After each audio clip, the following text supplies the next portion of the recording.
Hello friends, welcome to my YouTube channel. Friends, इस video में आपको मैं स्केचअप के बारे में इंट्रोडक्शन दे देता हूँ। तो स्केचअप एक 3D मॉडलिंग सॉफ्टवेयर है जो कि यूज़ होता है घरों की 3D मॉडलिंग के लिए, 3D व्यूज़ के लिए और आर्किटेक्चरल ड्राइंग के लिए, सिविल ड्राइंग के लिए। मीन्स कि आप 3D आपने रोड्स बनानी हो, हाउस बनानी हो, लैंडस्केपिंग करनी हो, कुछ भी, जैसे ये घरों के मैप है, फ्रंट एलिवेशन है, साइड एलिवेशन है, 3D व्यू है, तो उसके लिए स्केचअप यूज़ करते हैं। ये भी एक सॉफ्टवेयर है जो कि बड़ा इजी है और इसका यूज़ भी सिंपल है।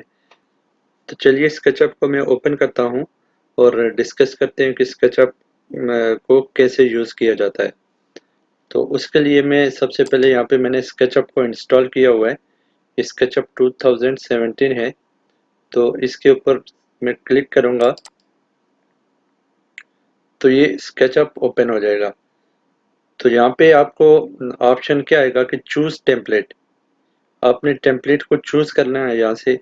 इसमें टेम्पलेट में क्या है कि आपको जो ड्राइंग है, जो काम करना है, वो आपको फीट में चाहिए, सिंपल फीट एंड इंचेस में चाहिए।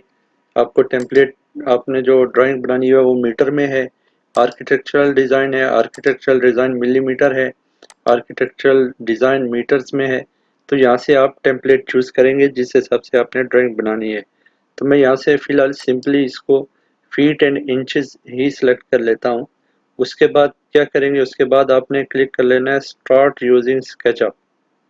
ये स्टार्ट यूजिंग स्केचअप पे आप क्लिक करेंगे तो ये आपका स्केचअप ओपन हो जाएगा। ये देखिए स्केचअप ओपन हो गया। तो यहाँ पे स्केचअप के डिफरेंट टूल्स हैं। सबसे जो इम्पोर्टेंट टूल है जिससे ड्राइंग ड्रॉ होती है वो ये लाइन है। लाइन कमांड से आप यूज़ करते हैं, 2D ड्राइंग बनाते हैं, फिर उसी ड्राइंग से आप 3D बनाते हैं। उसके बाद ये आपको फ्री हैंड लाइन है। उसके बाद रेक्टेंगल है, ये सर्कल है, ये भी लाइन के लिए यूज़ होते हैं। उसके बाद यहाँ पे आपको ये आर्क अगर लगानी हो तो ये आर्क भी लगा सकते हैं।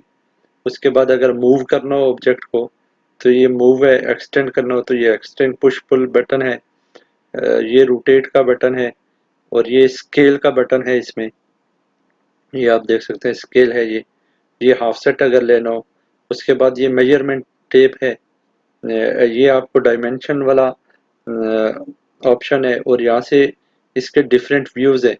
फॉर एग्जांपल ये ज़ीरो एक्सिस है, ये इसके एक्सिस है। ये अगर आपने यहाँ से ऊपर को लाइन लेनी है तो ये आपको, ये आपका ब्लू एक्सिस है, इस डायरेक्शन में ये ग्रीन है और ये रेड है।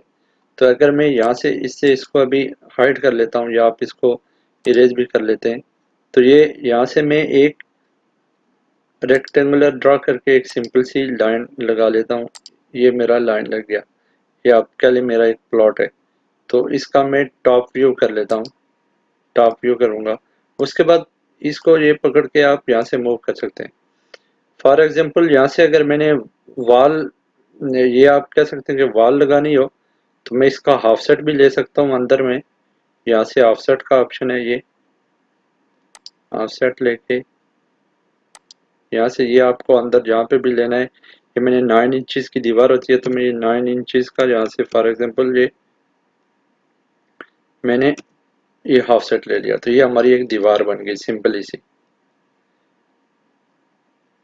तो यहाँ से अगर इसमें से आपने अगर इसको एक्सटेंड करना है फॉर एग्जांपल वॉल को, तो यहाँ से पकड़ के आप इसको एक्सटेंड कर सकते हैं। इसको आप 10 फीट की हाइट दे दें तो ये 10 फीट की आपको दीवार यहाँ पे आ जाएगी।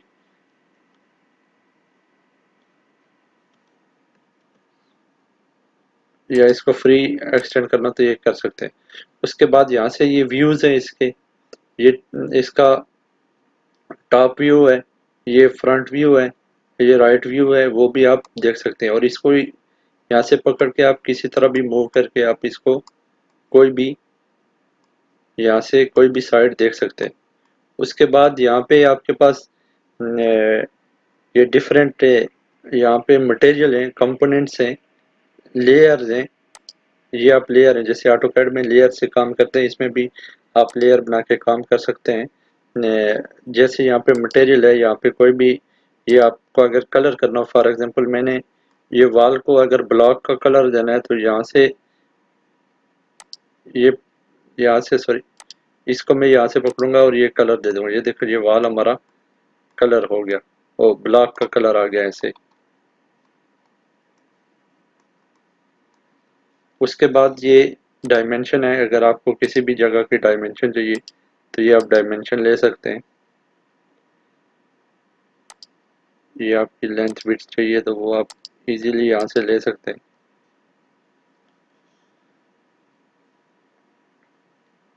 तो इसी तरह यहाँ पे डिफरेंट कलर के कलर्स हैं, डिफरेंट कलर के डिफरेंट ऑप्शन है यहाँ पे। फॉर एग्जांपल लैंडस्केपिंग करनी हो तो आप यहाँ से इसमें ये ग्रास भी दे सकते हैं, ये ग्रास हो गया इसमें आप देख सकते हैं। यहाँ पे अगर टाइल देनी हो तो ये आप टाइल भी दे सकते हैं। तो यहाँ से इजी है, कोई भी कंपोनेंट ऑलरेडी बना हुआ है 3D के लिए आप यूज़ कर सकते हैं। टाइल का कलर देना हो तो ये आप यहाँ से टाइल सेलेक्ट कर लें अपने फ्लोर में, ये टाइल आ जाएंगी। उसके बाद में ये उसके बाद अगर कुछ डिलीट करना हो तो ये इरेजर है, इरेजर से आप डिलीट कर सकते हैं इससे। अगर टेक्स्ट लिखना हो तो ये आपके पास 3D टेक्स्ट का बटन है। तो ये स्केचअप बहुत ही इजी है और बहुत अच्छा है ये बिल्डिंग की मॉडलिंग के लिए, 3D व्यू के लिए, उसकी आर्किटेक्चरल ड्राइंग बनाने के लिए। तो इंशाल्लाह मैं स्केचअप यूज़ करते हुए पहले 2D प्लान बनाऊंगा, 2D फ्लोर प्लान बनाऊंगा, 3D फ्लोर प्लान भी बनाऊंगा, उसके बाद घर का 3D मॉडल भी बनाऊंगा। तो वो सारे मेरी आने वाली वीडियोस में आपको नज़र आएंगे। तो इस तरह से आप भी स्केचअप यूज़ करके किसी भी बिल्डिंग का, हाउस का 2D प्लान बना सकते हैं, 3D प्लान बना सकते हैं, उसकी आर्किटेक्चरल ड्राइंग बना सकते हैं, डिटेल बना सकते हैं, किसी रोड का 3D प्लान 3D डिज़ाइन बना सकते हैं। तो उसके लिए ये इजीली यूज़ हो जाता है। तो आज तक के लिए इतना ही। नेक्स्ट वीडियो में हम डिस्कस करेंगे कि इससे स्केचअप से 2D फ्लोर प्लान कैसे बनता है, 3D फ्लोर प्लान कैसे बनता है और बिल्डिंग्स की आर्किटेक्चरल ड्राइंग कैसे बनती है। तो तब तक के लिए टेक केयर, अल्लाह हाफिज़।